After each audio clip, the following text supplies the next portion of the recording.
Sean O'Brien may have missed the traditional round of Christmas interpros, but he harbours no regrets about playing through injury against Exeter Chiefs last month, writes Brendan O'Brien.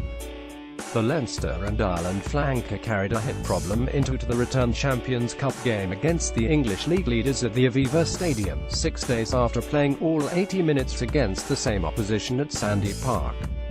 Limping in the first half, he lasted 57 minutes before succumbing to the inevitable. He said, "How do I view that?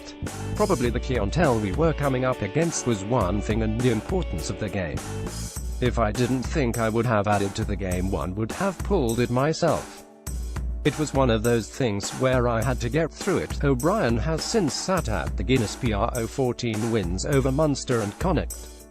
He will be a spectator again when Ulster visit the Ardies this Saturday, but he expressed a confidence on Wednesday afternoon about his hopes of featuring in Europe next week against Glasgow.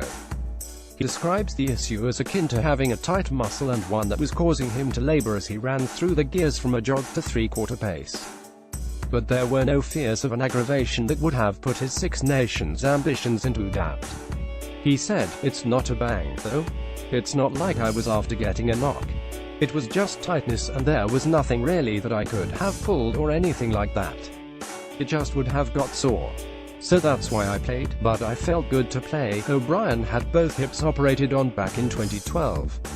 "It's probably from childhood because I've got shallow hips," he said. There had been no further issues with either until now, although he has had plenty of other injuries to contend with before and since.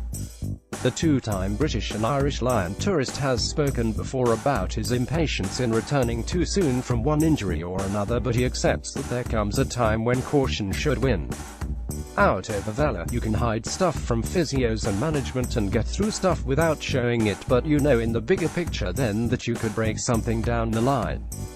So, it's just getting it right now. Meanwhile, Joey Carbery is still hopeful of making a first-ever Six Nations appearance. The versatile back fractured his left wrist in November but has had the cast removed and is back on the pitch training. "Yeah, hopefully anyway," he said at a Lifestyle Fans competition. "Even maybe the last European game, away to Montpellier on January 20th, but I'm not too sure because you never know how tomorrow goes. So, fingers crossed anyway." No injury is welcome, but Carbery's struck at precisely the wrong time given Leinster senior coach Stuart Lancaster had already spoken about him being afforded some badly needed game time at 10 with the province over the holiday period. "Yeah, definitely. It was annoying because I was just getting a bit of time at 10, even with Ireland, and it would have been good to get a few games under my belt. Now I just have to work hard and hopefully get back in the team."